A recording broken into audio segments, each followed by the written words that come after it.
The first scream didn't come from a patient. It came from the nurse. It echoed through the emergency corridor like something breaking apart from the inside, sharp and desperate, the kind of sound that made even seasoned doctors freeze mid-step. Monitors continued their steady beeping, gurneys kept rolling, but something had shifted in the air, something heavy, something wrong. Within minutes, the hospital went from controlled chaos to quiet panic, and a call was made that no one expected. SEAL medics were being flown in. Before we go deeper into this story, take a moment. If you believe in kindness, second chances, and the hidden strength in people, like this video, comment your thoughts, share it with someone who needs hope today, and subscribe to the channel. Stories like this deserve to be heard.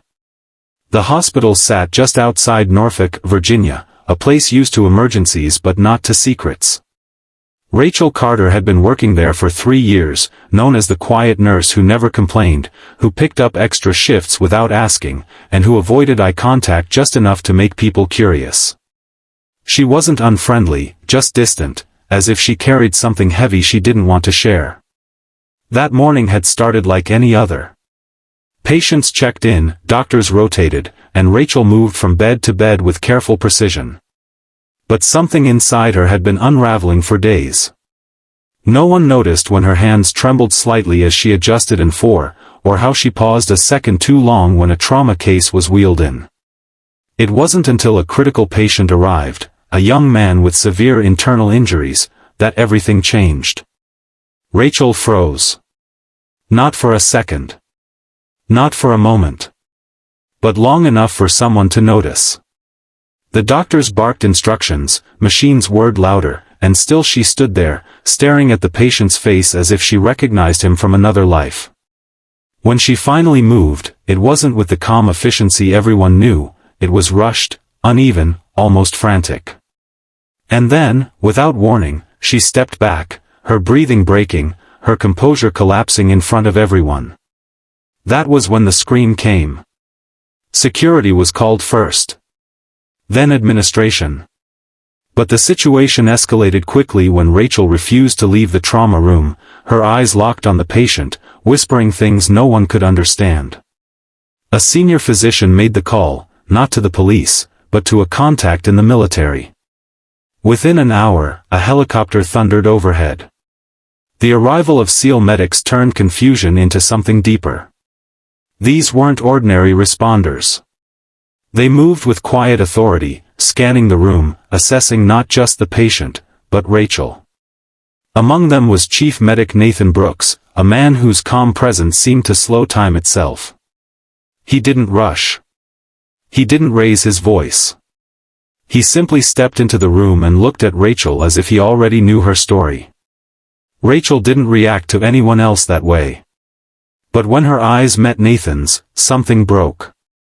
Her shoulders dropped, her breathing steadied just slightly, and for the first time since the chaos began, she blinked back tears instead of panic.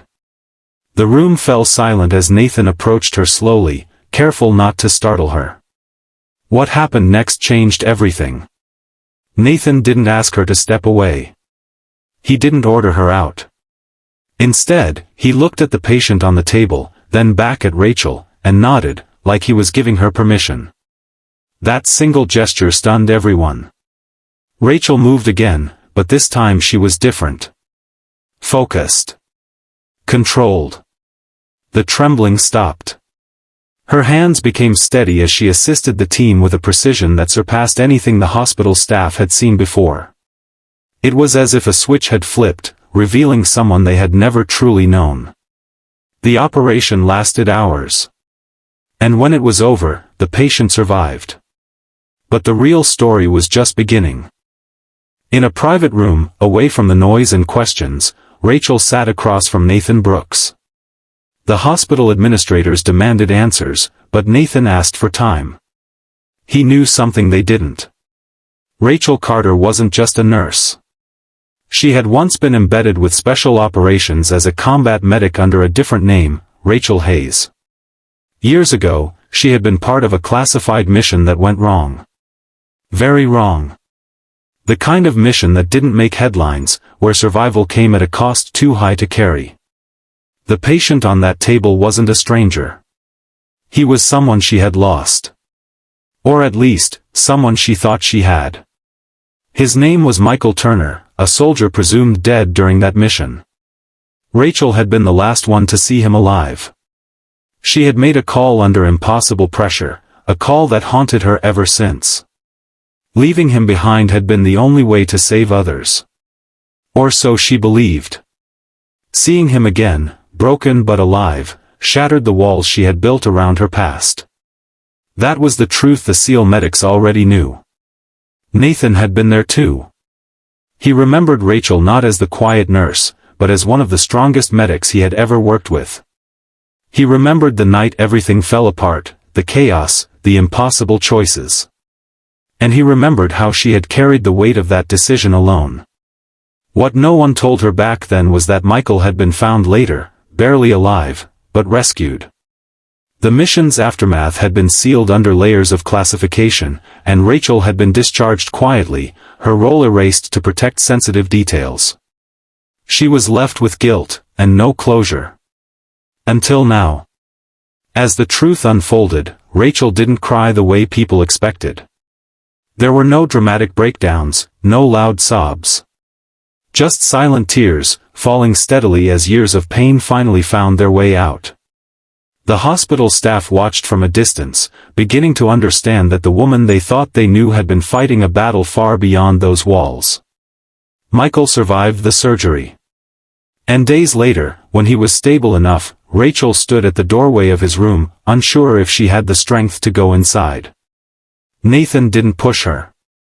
He simply stood beside her, a quiet reminder that she wasn't alone anymore. When she finally stepped in, something remarkable happened.